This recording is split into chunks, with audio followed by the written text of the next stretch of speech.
Hey, everybody. Welcome to the Book Leads Impactful Books for Life and Leadership. I'm your series host and leadership performance coach, John Jaramillo. This podcast series is about getting to the books that have impacted the lives of the people in my network. So it's friends, colleagues, people that I've known for a while, people that I've only met recently, anyone that's game to show the value of books that they want to share with me. So these are great leads that provide that insight into those books.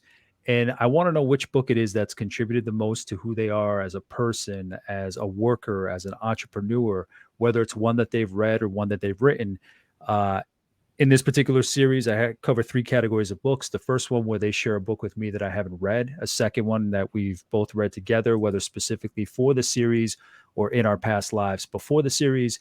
And then the third category is when I speak to authors and sometimes publishers about books that they've put out there, been a part of, that they want to get that value message out there, share with this audience, and just kind of you may read a book, but there's something about them sharing their insight in their tone and their voice. So that's why I love having these conversations.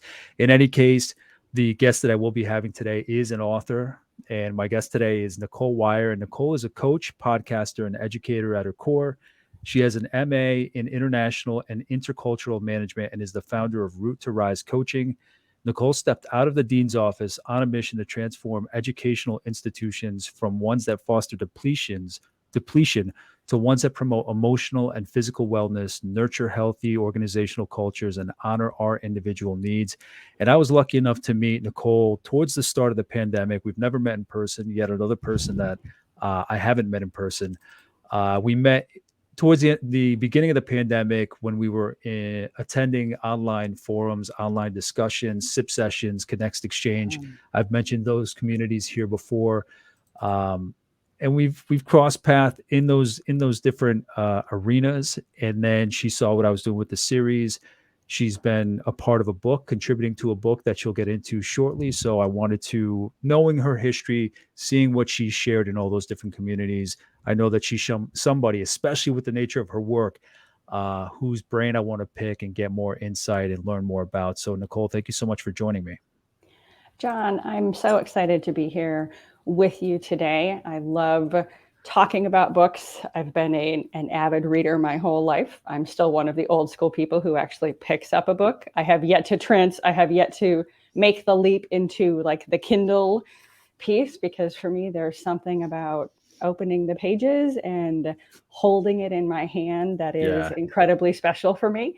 And I'm Yeah. excited to be here today. I've tried the whole ebook thing, and yes, they have, where you can bookmark pages and you can highlight things and this and that. But like you said, there's nothing like grabbing a book, even smelling the book, like feeling it between your Mhm. fingers, and Yeah. just I love marking up the margins with the notes and ideas that I found in those books. Mhm. So I'm in your court. I'm on that side of that conversation. I just can appreciate, as you can see, I'm just appreciative of the book experience. Yeah. But again, thank you for joining me. Why don't we start off by you telling me who you are today, your day-to-day work? What does that look like?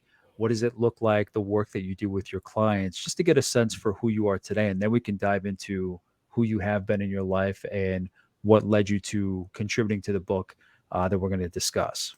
Fantastic.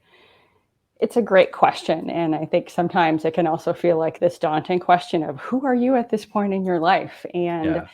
I would say that I am at a really exciting point in my own process of becoming. I'm very different. I'm a very different person than I was 20 years ago, right out of grad school, trying to figure it out, trying to find my professional path. What I did is I kind of stumbled into education and loved that world. And what I realized is one of the things that made it so special for me was that I got to walk alongside and partner with my students and their families as students grasped material, figured out who they were, figured out who they wanted to be, and navigated life, which sometimes meant in the role that I was in, they had made some really unfortunate decisions and kind of chosen their way into my office. And so some of that work was also about what is our own process of acknowledging that we're human, feeling terrible about a choice that we have made, and learning from that experience. So when we're faced with a similar situation, again, we make a different choice. So I did that for about 22 years in education. I had no idea at that time that what I was really doing was coaching. Did Mm. not occur to me until I was late in my educational career and kept feeling as though there was something else I was supposed to do. And I had this kind of whisper of, there's something bigger, there's something different. And I gave myself time and space to figure it out. And what I realized is I loved the partnerships. I loved being in education, but one of the things that I had seen in every institution that I had served was this beautiful mission statement of the organization and all of these core values. And at the same time, we had those unspoken core values in the culture about Mhm. you need to be available all the time. You need to work all the time. You are a great colleague if you are constantly giving. And what I know is that results in cultures that can become really unhealthy, and retention goes down and turnover goes up. And we tried to solve it, and we kept, as leaders, putting our heads together. How do we address this? But we couldn't talk about our role in it. And in my mind, there's such a connection between leadership and culture and retention and turnover and morale. So after thinking about it, I had this moment of, you understand education, you've been in it. Perhaps you can be the voice that comes back in and says, we need to have a conversation about how we're living and how we're leading, because we're having a larger impact than we realize on our entire school community. So that was the catalyst to step out of the dean's office, to go into coaching. And that's a lot of the work that I do, not only with my one-on-one clients, but that I do when I work with schools and in a lot of the workshops that I lead, is to start the conversation about, am I neglecting or nurturing myself? And how does that then translate into how I'm teaching my lessons, how I am as a colleague, how I'm functioning as a leader? So I am now in the coaching and consulting realm as a burnout prevention and recovery coach, because we have an awful lot of people around the world who are what I would say deep fried extra crispy. Mm. And we need a path forward, because where we are right now isn't sustainable.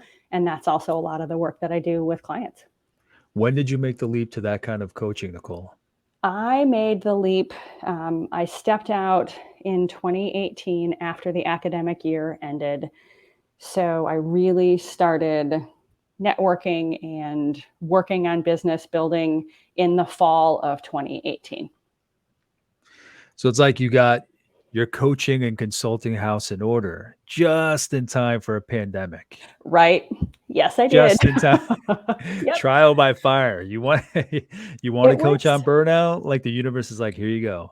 well, and I think what was so interesting about that was when COVID showed up as a colleague, as one that no one hired and no one welcomed into their community, um, it threw everyone into a tailspin, and the impact on educators was absolutely Mm. phenomenal, because many of them went home on a Friday, heard Yeah. Friday night that starting Monday, how you teach and how you interact with your students will change dramatically. Suddenly, you will be virtual, and we don't know how long it's going to take, or you're going to be preparing lessons, and faculty are going to be dropping them off at students' houses, or families are going to drive by and sort of pick up an envelope.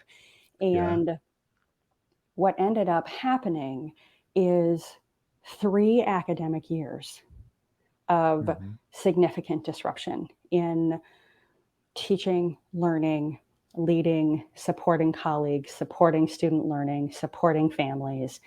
And that upheaval has been akin to drinking from a fire hose pretty consistently for 3 academic years. So now some schools are in this place of feeling a little bit more normal or stabilized, if you will. And they still understand that this is something they need to address, but there are still things that are higher up on the priority list, like let's get back into school. So it's been a really Yeah. interesting time for all of my former colleagues and friends who are still in education, and me figuring out different ways to just hold space and support them. So obviously, I can tell that your audience could be administrators, could be Mm-hmm. teachers, could be students. So what's the kind of breakout between when you work with administrators and or Mm-hmm. teachers, adults versus when you work with students? Great question. Actually, Out of curiosity. most of my work right now is really with educators. I'm Interestingly enough, I'm finding that a lot of my former students have been reaching out to me over the past year and a half, Yeah. and some of it has been around um, exhaustion and overwhelm, and trying to figure out how to change jobs and being at some really interesting points in their lives. And that's been a beautiful opportunity for me to reconnect with them.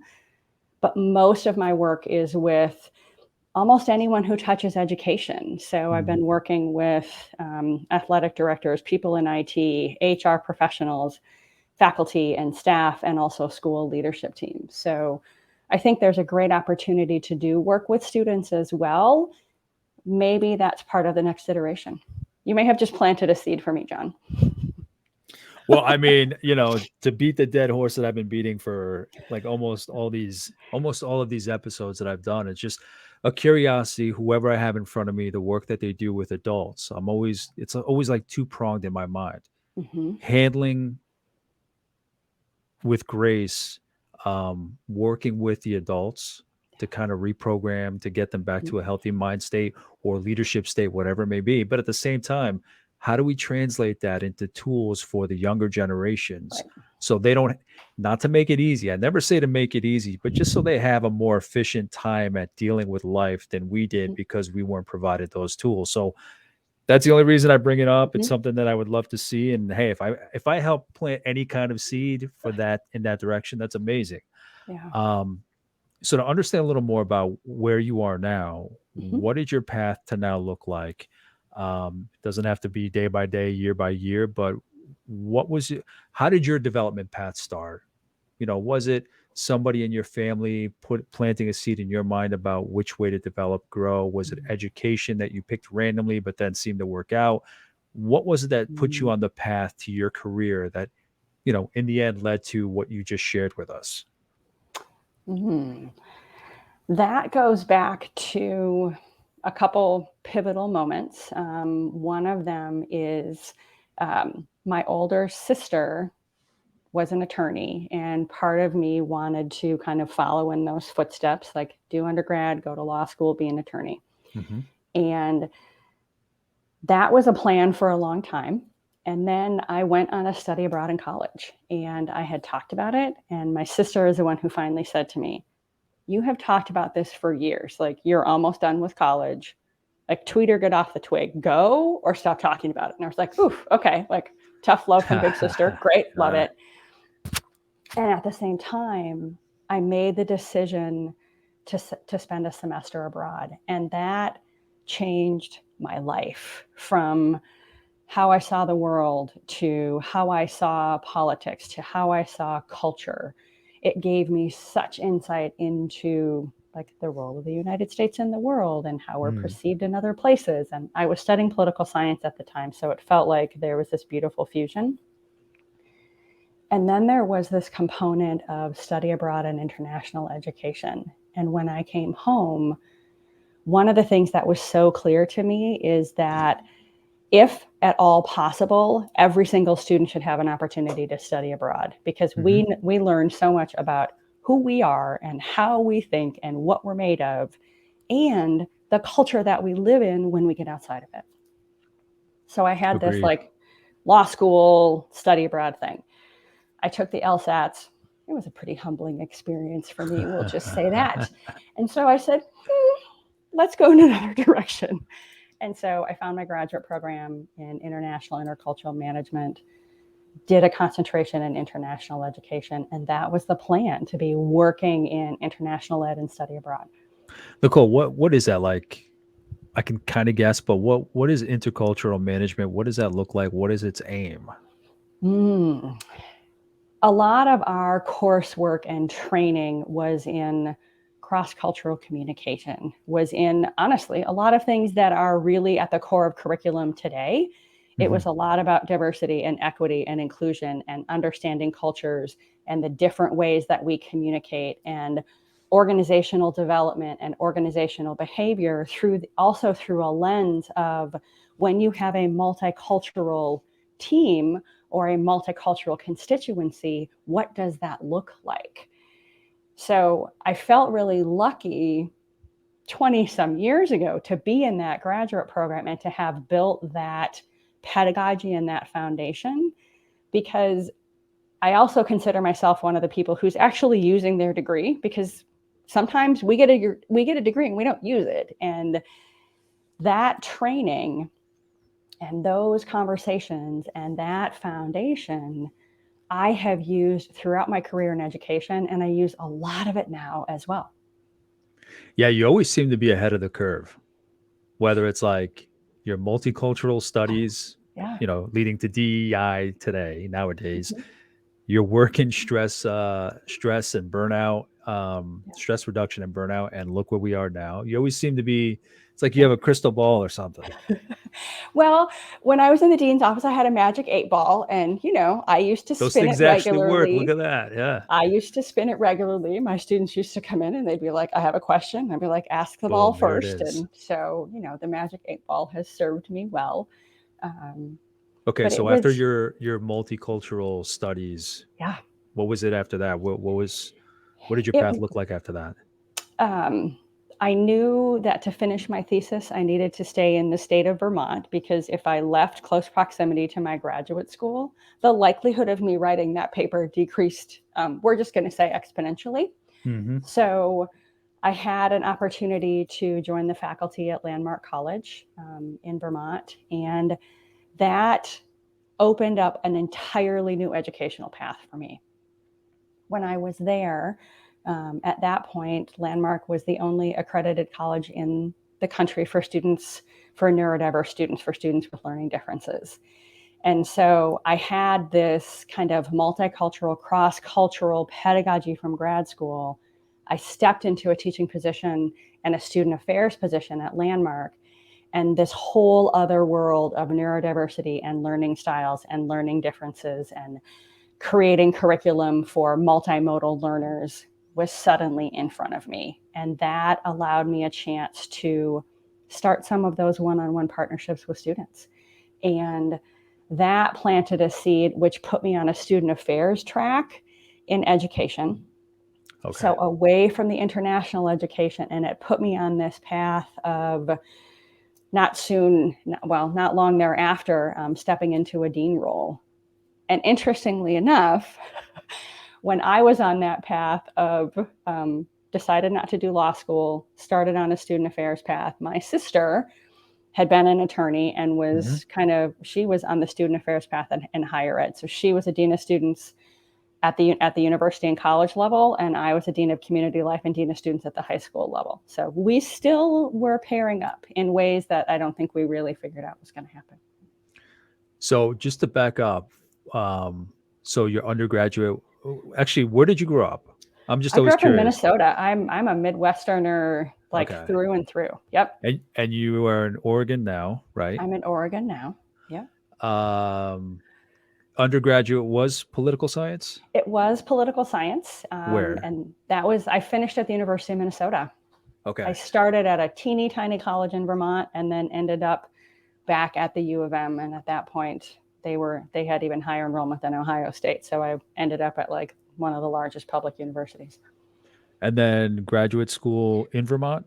It was the School for International Training in Brattleboro, Vermont. Mm-hmm. Okay. Okay. Yeah. Um, and then I'm sorry, I interrupted, but you were talking about how your sister and yourself found yourselves kind of at comparable, um, incomparable work. Her at the university level, you at the high school level. Then from Yeah. there, Um, then from there, it was different opportunities at different institutions. I worked mostly in boarding schools. which have this incredible like built-in community. And you're living on campus. You have this wonderful community, and most of the students are on campus. A lot of the faculty and staff are there. Had the privilege to serve at an independent school in New Hampshire as the Dean of Community Life, and then moved to a boarding school in Northern Michigan because there was a Dean of Students position, which offered me another chance to really grow. And then at that point said, whew, it's like I it kind gotta of stop moving. it was that, and it was also there's an intensity of living where you work. And in the role that I was in, I was someone who was on call, and I had friends who had made the jump from boarding schools into day schools, and they kept saying, Nicole, it's kind of magical when your students go home at night and you're not getting the phone call at 2:00 in the morning. And I thought, Yeah. meh. And then I thought, I think I'm going to try that. So that took me to Norfolk, Virginia, to a day school, and being a dean of students there. So I've been in really different schools, and have just learned so much and taken so much from each of those experiences, and also in really different areas of the country. Well, that's what I was. Once you said you moved, once I was talking about school and where you went, and you were listing the different states in which you worked, I know it's not quite the difference that you find going from the U.S. to Finland and studying abroad. Yeah. But what do you take away from just moving to different parts of it? Because I mean, you've hit seemingly every Yeah. part of the U.S. except I Mm-hmm. think the Southwest. But Right. what do you take from that experience going to all these different, very different places Mm. throughout the U.S.? Like, what kind of value do you take from those different experiences? I would say that it is such confirmation of all of the different cultures that are present in our country. Growing up in the Midwest had a very distinct kind of cultural underpinning. Heading out to New England, being in Vermont and in New Hampshire, and being in part of our country that has also really deep history, and also part of most of the history that we're taught in schools, which is about when the Pilgrims came over. And so being Hmm. in that part of the country, and being down in Boston, and being in New England, and seeing some of those places, there's a very distinct culture. And being in a small state like Vermont and New Hampshire feels very different than being in a big metro area. Hmm. And then heading to Michigan, and being not that far from the Upper Peninsula. It's Midwestern, but there's also some of this more Northern influences in that culture. Hmm. And the history, again, feels very distinct. Um, Going to Norfolk, Virginia was my first venture into the South. And there was some culture shock there, truthfully, just in terms of, again, very rich history, but things feeling very, very different for me. Hmm. It took me a while to get used to being ma'amed. My students say, yes, ma'am. And first couple times I had this moment of like, they can't possibly be You talking to me. little, yeah, yeah, Yeah, I was like, I just got ma'amed. What is that about? So that, like, and that's not, I mean, depending on the tone, it's yes, not, yeah, it's a sign of respect, and it's an endearment. Although sometimes there were sharp tones, and I would say to my students, excuse me, they're like, oh, sorry. I was like, yeah, I got to watch that. yeah. Um, but that was very different. And I hadn't lived in like below the Mason-Dixon line. I hadn't lived in the South. And there is, um, there are parts of our history that are alive and well. Hmm. I never got used to Confederate flags on the backs of trucks. Yeah. That is something, I mean, I just didn't. The first time I saw it, it was startling to me. I lived there for 7 years, and it was still this kind of, wow, is it historical? Is it not historical? Is it more cultural? Hmm. Is it steeped in privilege, and is it steeped in racism, and all of those things?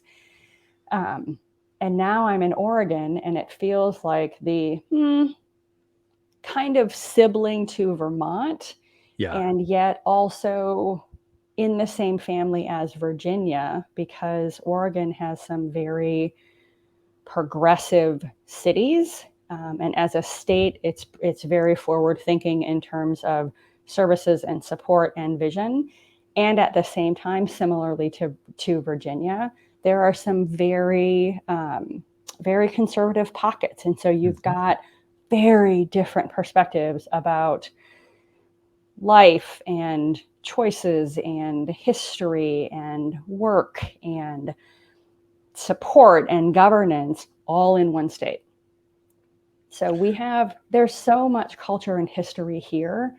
If we take a moment to slow down and start to really immerse ourselves in it with an open mind and with open eyes. So do you feel that empowered you further to talk to people from various backgrounds and stories and histories just because of that exposure, that immersement in all these different areas with those varied Mhm. historical cultures and backgrounds? Do you feel it empowered you just to kind of be open even more to people from different backgrounds?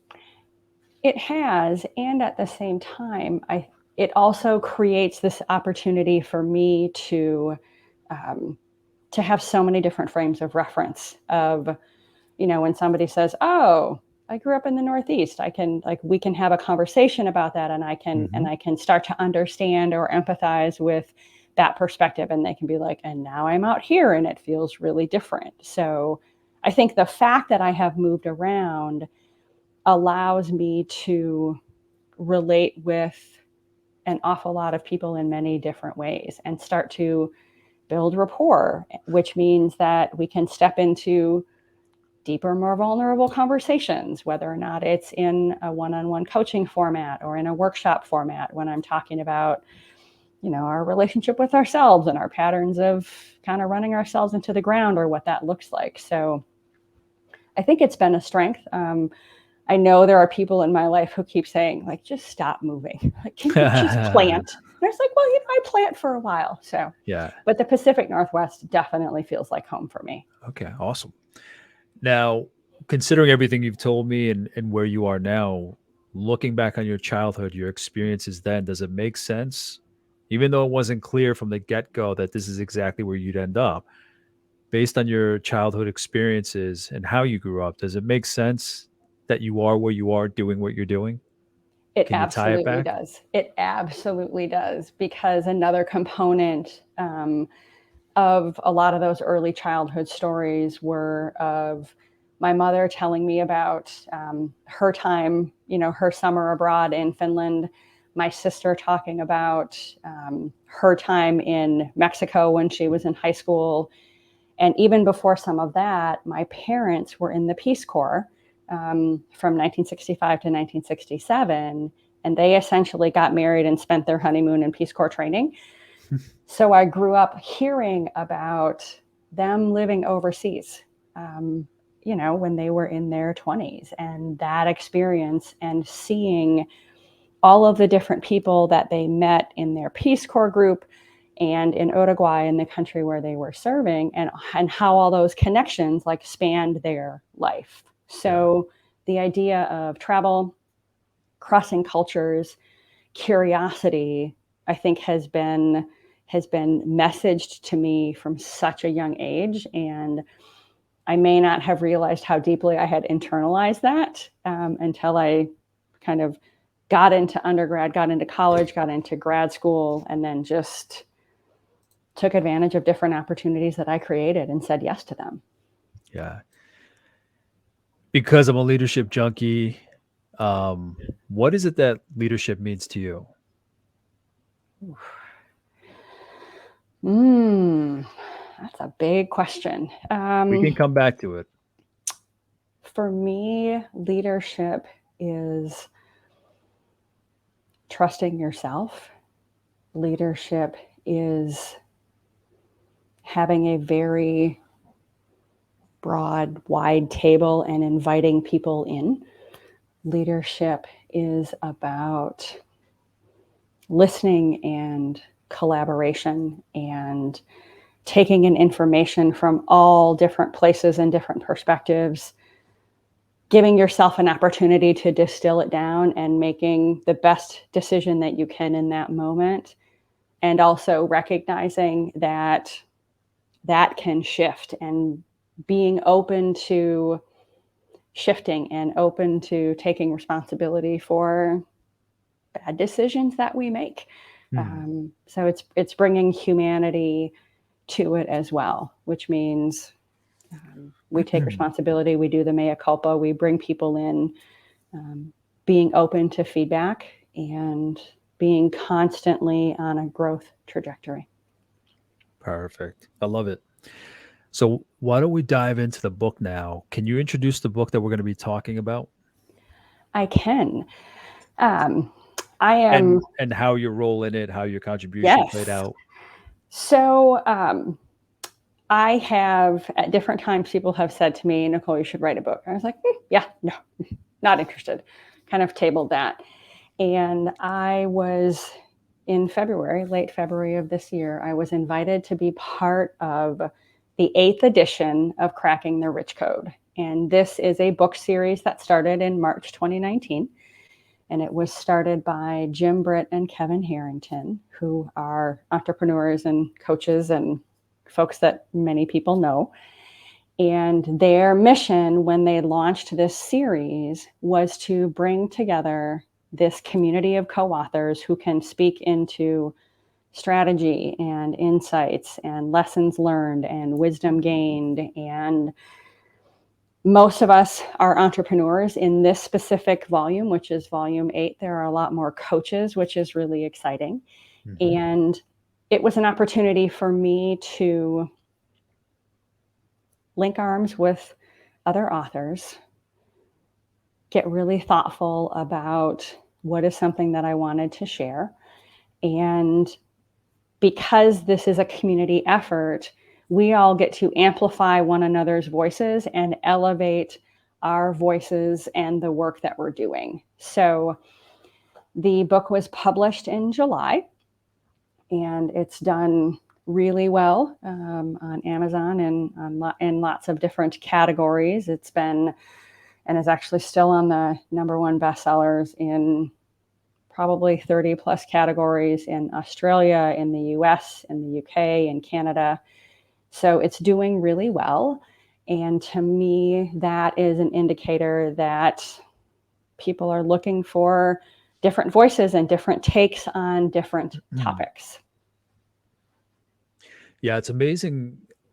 Those are some of my favorite books is when you have kind of an anthology, when you Mhm. have various artists sharing their background. A few of the other guests that I've had on this series were part of those kind of books. I myself have contributed to one Mhm. where you just have people from different, like, here's the main question, here's the main focus that we have. Someone approaches you. I mean, that's amazing when somebody approaches you for that kind of contribution. But it's Yeah. great just to have that one overarching theme and how each person can contribute to that. I love Mhm. that. I love that. Yeah. It was it was a lot of fun, and I think one of the things that's been really exciting over the past couple months is leading up to the book coming out. You know, some of the co-authors, like we were in touch a little bit, like how you doing on your chapter, what's happening, and like where are you at? Um, and since then, you know, we are connected on different channels.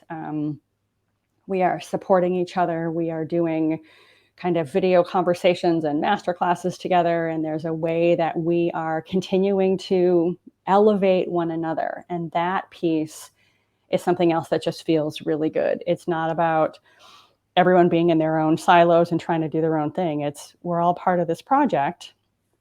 And I've connected with a lot of the authors from previous volumes as well. So there's this community that's growing because they're actually already working on the next volume. So there's Mm. this growing community, and people want to talk to each other. They want to support each other. They want to, get on a chat, jump on a Zoom, talk about different things kind of in their life or in their business life. So there's this whole, it's almost like we've created our own mastermind, which is pretty spectacular. That's amazing. That's Yeah. amazing. Yeah, I was talking to somebody just yesterday. We were texting back and forth. I checked in. We had a meeting a couple of weeks ago, and I just checked in to see how he's doing. Uh, and what I brought up to him, and we just talked about the conversation that we had. like maybe back in the day there was a networking conversation that might have gone like, this is what I do, this is what you do, um what can you get for me, what can I get for you, or what can I share with you from my network so that we can get. But then there's like this evolving networking phase or process. For me, it took hold during the pandemic, um, when we were in those communities, Nicole, and you were being Mhm. more open about who you were. You're in your environment, you feel more comfortable than if you were at, a bar or a restaurant at a networking event. Then you're going one by one, and you have your elevator pitch, and it's very, I don't know, it's just very, I don't know, scripted, I guess. Mhm. But with these communities that we've had where you kind of there's a speaker and then you can kind of chime in and everybody hears what Mhm. you're saying, excuse me, at the same time, people were feeling more comfortable again because of their environment that they were in, their home. They were more vulnerable, more open, and they got to talk about what they do for work, but it just seemed more genuine. And going back to the conversation that I had with my colleague, we just talked about how we were helping each other, but it was different. It's evolved. It's not what it used to be networking. It's more, it really is, how did I put it to him? Collaborative curiosity, Mm. where you're just sharing what pumps you up, what energizes you. You're Yeah. sharing something that maybe the other person hasn't heard, not from Mhm. your business, not where you're coming from for your business or going concern, but really about, I think what I found with networking recently is it's mostly about the energy that you have for the work that you want to do and who Mm. you want to meet. That it's, yeah, I'm in a business, yeah, I'm an entrepreneur, and I need to make that work. But what's made it so valuable today, it seems like what you're saying also is just this collaborative curiosity, this Mhm. collaborative energy where you're finding your tribe, and it's not a yes tribe where it's like yes, yes, yes, they're supporting you, but like people that you can bounce that energy off of. Mhm. And I think that piece is, to me, is so precious. Mm, And in my mind, one of the gifts of the pandemic and of COVID has been it has stopped everyone in their tracks in different ways. And it's been this wake up call to, hmm, like the entire planet is vulnerable and every person on this planet has can have a similar vulnerability. And I think that sort of overarching blanket, even though everyone's experience was really different, resulted in conversations either starting at a different place or going to a very different level. And I think it's one of the things that we've also carried forward, even though the pandemic isn't necessarily over yet. We have yet to cross the finish line.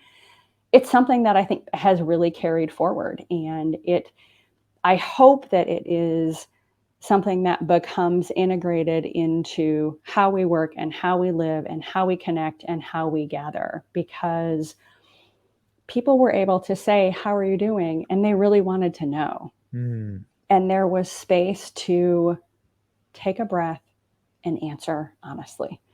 yeah, And that was, people held space for that. And they held space for people to say, my business was thriving. Everything has like absolutely ground to a halt. I don't know what I'm going mm, to do. And other people were able to step into their own vulnerability and say, wow, I'm in the same place. And yeah, so the conversations went from pretty transactional and kind of surfacey to this deeper place when you have had people that are willing to be quiet and take a breath and yeah, trust themselves to say, somebody asked me how I am and I'm actually really going to answer. Or they ask me like how my work life is and I'm going to yeah, answer honestly and authentically instead of having it be this polished thing in a room with 40 or 50 other people. And we're yeah, bringing humanity back and we're taking connection to a different level.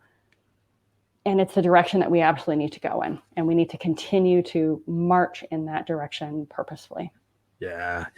So many things that you just said stand out. I mean, from that space, some of the forums that you and I were partners to, Mm-hmm. were audience members to, what they allowed. I mean, I was sharing more in those than I was sharing with friends and family.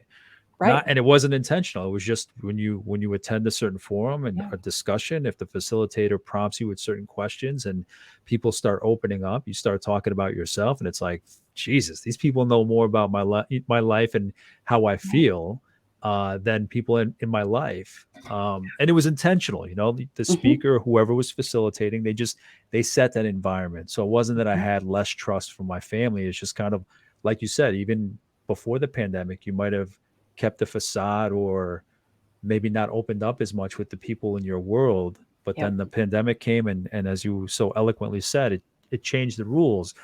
Um, but yeah, and I think for certain people that will stick around, because Hmm. I already found that the value that my colleague took from our conversation stemmed from me just not laying bare everything at his Yeah. feet, but just speaking honestly about my mental health Mm. issues and the pressure that I felt as for myself, self pressure, I guess, as a father, as a husband, what does that mean, so on and so forth. But hopefully people maintain what they learned if they did see that change in themselves during the Yeah. pandemic, because that's what leads to that collaborative curiosity is when Hmm. I can kind of share more of my humanity, just truthfully. Yeah. It elevates you because you don't feel that pressure to restrain anything, and it Hmm. elevates the conversation because the partner that you're dancing with, and whatever it may be, sees more of you, sees that energy, sees that unlocking of that energy. So everything you just talked about in the last couple of minutes is just, it's been mind-blowing, but a blessing, as you said yourself. Yeah. So may we stay the course in some of those things, and may that be. I'm also so cognizant and thoughtful about like the Great Resignation and Of course. what has happened, and part of me, like from that leadership lens, I start to wonder if leaders embrace more of who they are authentically and bring more of themselves to the table.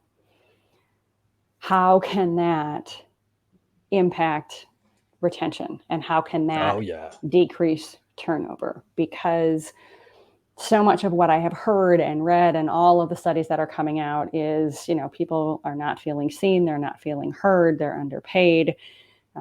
That's certainly a big pull factor for an awful lot of people to say, I'm going to shift careers. And at the same time, it's also, there's been ample time and space to actually take a bit of a breath and for people to ask themselves really powerful questions. Wow, I had an hour and a half commute, like without traffic, to and from work every day. And I've been working from home, and what has opened up in my life because I've been Mm, at home? Wow, yeah. I have a different relationship with my children and with my Hmm. partner, and I'm doing more things that I really love, and I'm feeling healthier. And so there's been this whole upheaval, and it's a powerful leadership moment across the board to say, what is the culture that I want to nurture? How am I going to do it? And how do I need to grow into this new version of myself as a leader of my team, of my organization, of my institution, of my spiritual community, whatever it is. So there's, yeah, leadership, and I know it's a topic that, that you and I are both really interested in. Like, there's a powerful leadership moment here, and I really, my hope is that more leaders will pause and seek some counsel and talk Yeah. to their colleagues and say, what is working? How are you shifting?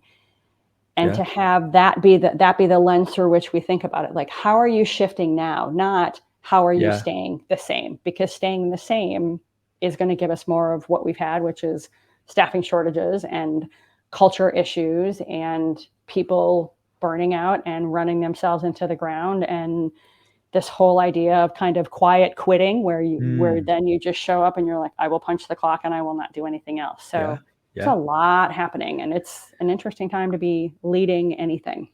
Yeah, it's interesting because it starts off as like the great resignation, but I kind of back up to see a greater picture where I see like Mm, a great realignment absolutely. where people are moving towards where they should be for themselves. It's not going to be Mhm. perfect. their mind's going to evolve, their needs are going to evolve. But for the moment, for me, realignment just means you're working towards alignment.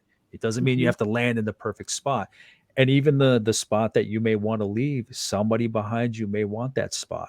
And Mhm. it's also realignment for the leader. Okay, I had this great person. Why did they leave? What can I change? And Mhm. again, it realigns them to think about, okay, what do I need to do to make this a better Mhm. environment for the next person? Again, it's never to say you need to nail it from the get-go. You don't need to Yeah. have it perfect right away, but at least show that you have intention to work towards something better, even if little by little, 1%. It doesn't matter. But it's interesting to see when you talk about the great resignation. I've seen that where Mhm. people just say this isn't for me. And the great thing about them leaving a place that they're not happy with is that when they go to that next place, that next place is going to reap the benefits, going to reap the Mhm. dividends, because this person finally gets to pour into their environment what they want to.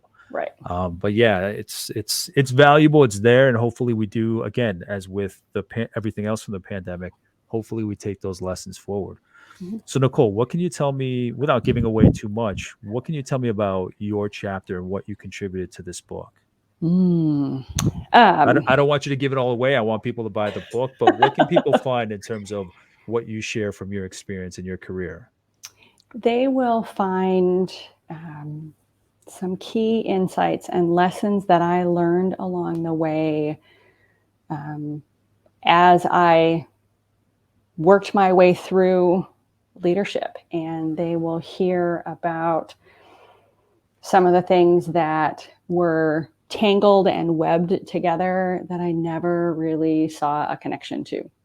I think most importantly, um, I some of our programming when we're really young sets the stage for so much of our life, and didn't I had no idea that messages when I was younger and my relationship with myself and whether or not that I felt like I was enough or worthy or complete or any of that thinking, how that would impact how I would lead, and how having wounds in one part of my life meant that I was going Mhm. to be overcompensating in my professional life trying to heal it. I could not join those connections in the moment. And at the same time, as semesters progressed and academic years progressed, what became clear to me was that early messages, habits in one part of my life, like how we do one thing is how we do everything. And I did not join those dots early in my career.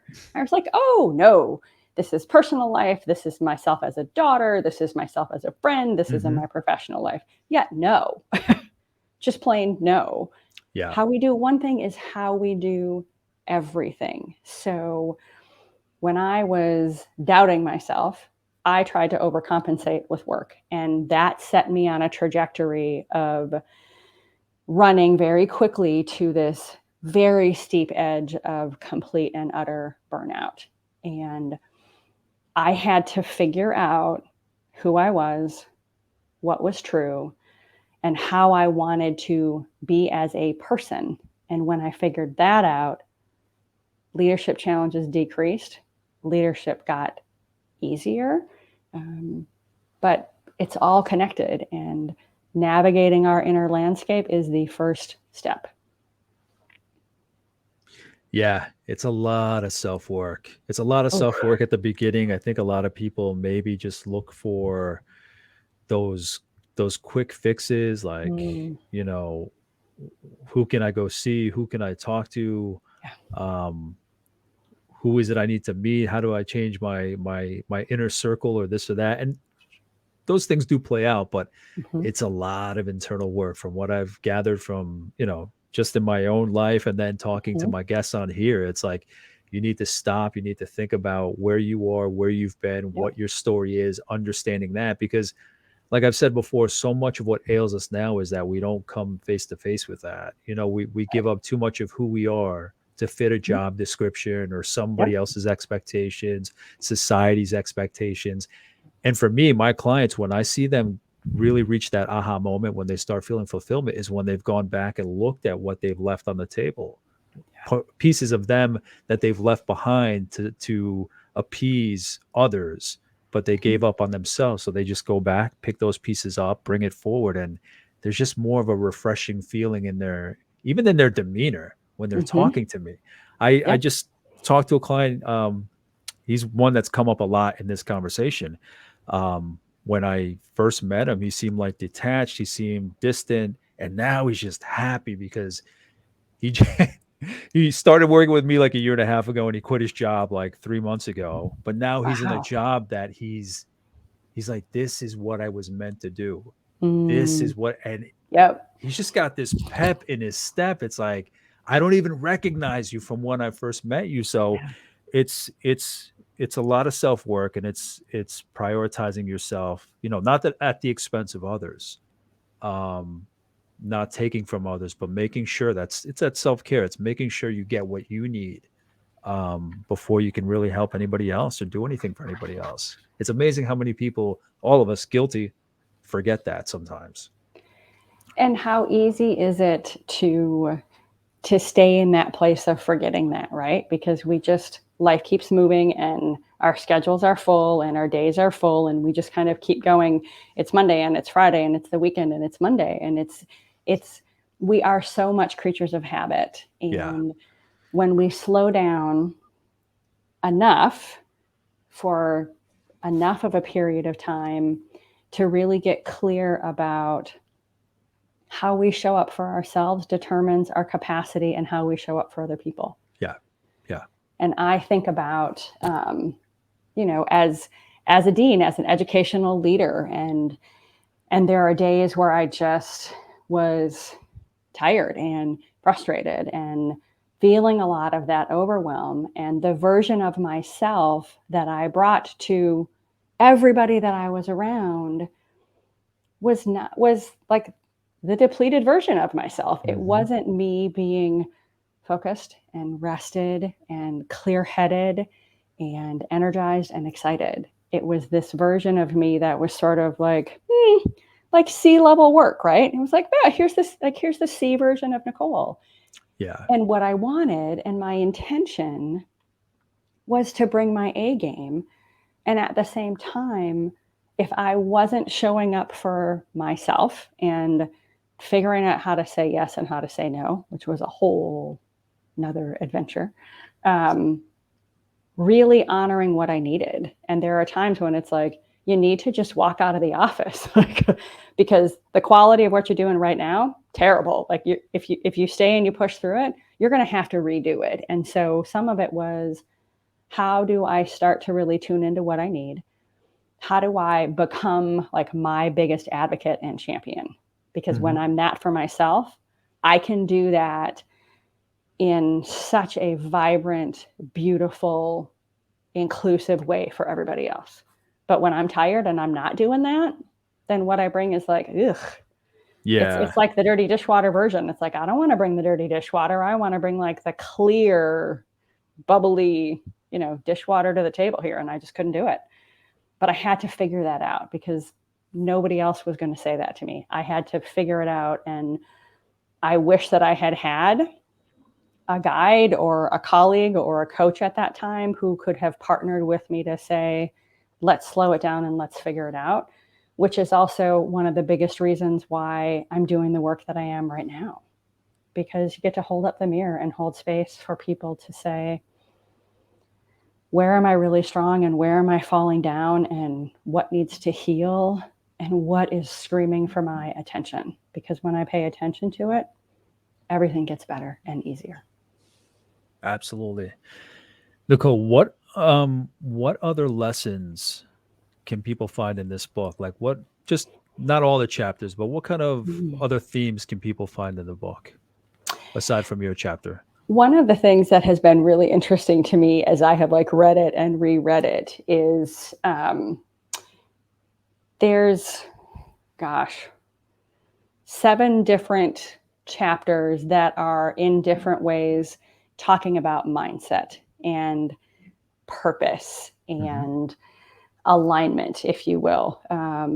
And so to go into those chapters again and again, like there's synergy there, but there's really different perspectives about how do you shift your mindset and what mindset impacts and the power of our thinking and our intentions and what works, what happens when our intentions and our words and our actions line up, and what happens when they battle.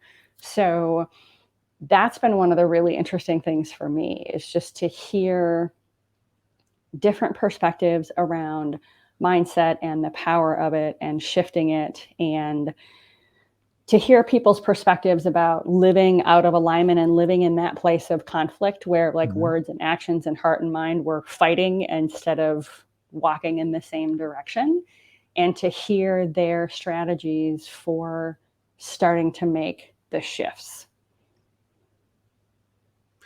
What I know it's a chapter. It's not a full book, Yeah. which I know you're going to put out eventually.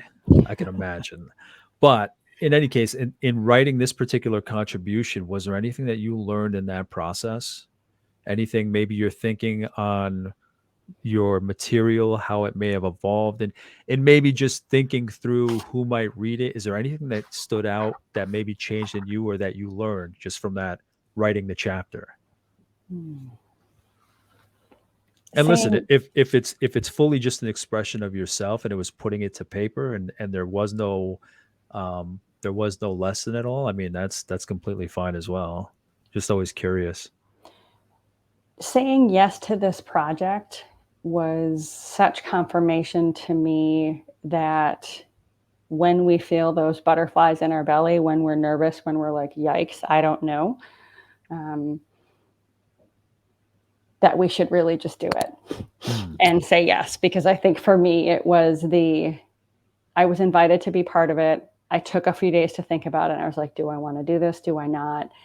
And I had those butterflies of, this puts you out there. Like, this is going to be published. Anybody who buys this has an opportunity, if they, read it from start to finish, to learn about you and to learn about some of the things that have been hard for you. And the more that those butterflies in my belly kept flying, I kept thinking, this is why you say yes. You say Mhm. yes because there's energy there, and potentially what you're sharing can hit home for someone else, and it can help Oh someone else yeah. join the dots and go, wow, like me too, or holy crap, I thought I was the only Mm. person.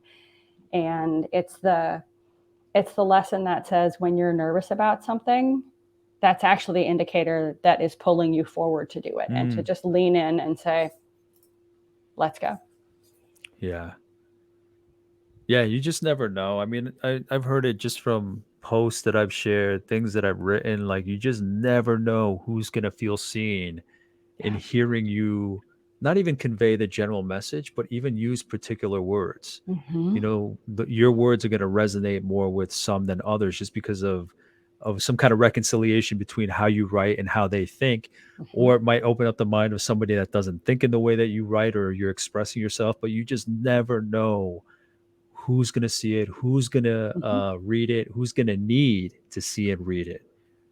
You Exactly. just never know. You just never know. So that's amazing. That's an amazing sensation to feel, and it's great that you took that on. Congratulations on that. Just because you Thank you. felt like that, those nerves at the beginning, but you said, to hell with it. This is my story, and it can help others. So here I go. Yeah. So what do you think? I joked previously, but what do you think about what might be next for your writing? Hmm.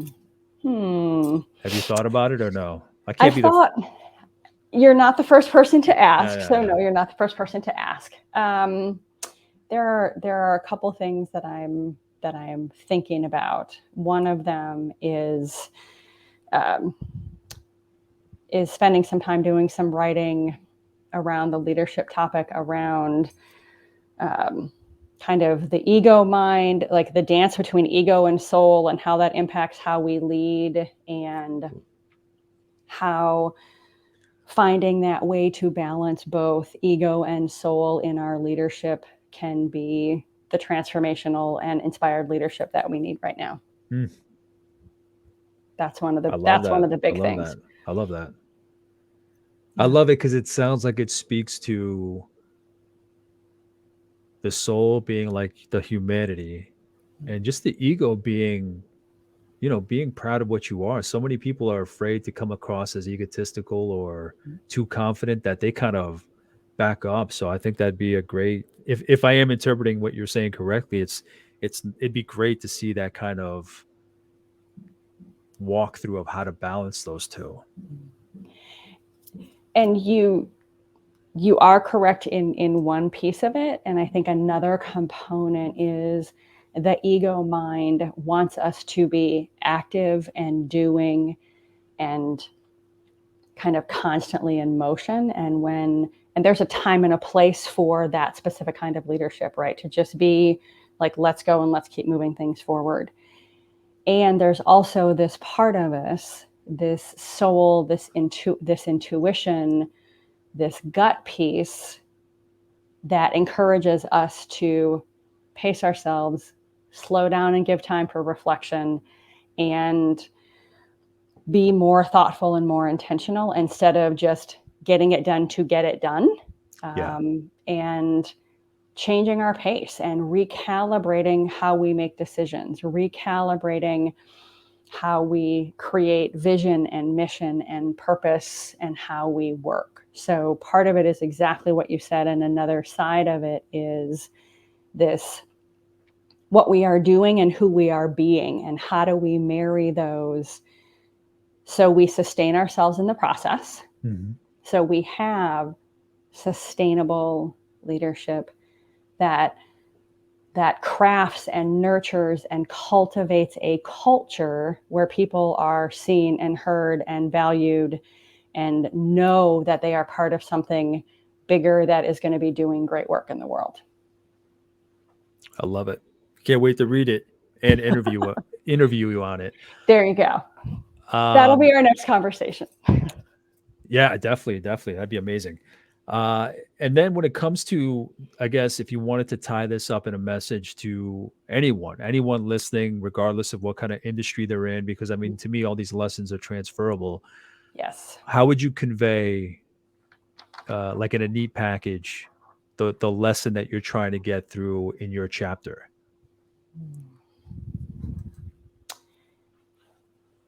That our life doesn't happen to us, that we are in the driver's seat more often than we realize, and that the sweet spot is leaning into agency, reflection, and choice.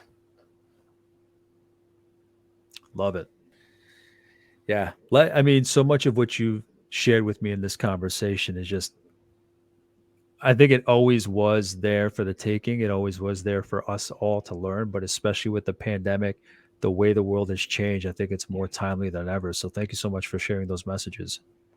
I am so grateful to have been with you today for this conversation, to be able to reconnect with you in this way, because we have seen each other in some different formats. And I have just enjoyed being in community and in dialogue with you today, and excited for our next conversation. Absolutely. So Nicole, what are you up to these days? Is there anything that you want to share with anyone listening and watching? Mm. I started a podcast with a fellow coach a few months ago called Midlife Calling, and Awesome. it is our conversation about celebrating where we are at this point in midlife, because we are both women in our 50s, and how we are creating a life that is joyful and filled with learning and playful and purposeful. So I would love for people to tune into that. And you can find us on Amazon Music, on Apple, on Spotify, on Anchor, and on Google.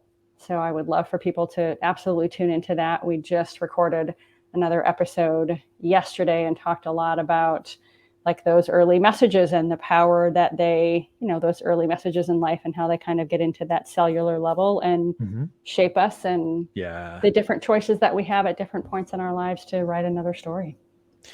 Yeah, I'll definitely share that. Anything that has to do with really having a conversation about how to be proactive, Mhm. intentional, creating, designing, and not letting it just happen to you. I'm all for that. Yep. But again, thank you, Nicole, for sitting down with me to talk about the book, Cracking the Rich Code, with your chapter entitled Escaping the Leadership Trap: My Journey to and Through Burnout. Yep. Again, thank you so much. Love it. Have a great day, John. Take care. And if there's anything that I might have missed, there's so much to cover that I should have asked Nicole. Please let me know. Send me a message. I'll reach out to her to see if I can get an answer. But in the meantime, thank you for watching and listening. Subscribe if you're watching and listening, and I'll see you in the next episode. Take care. Bye.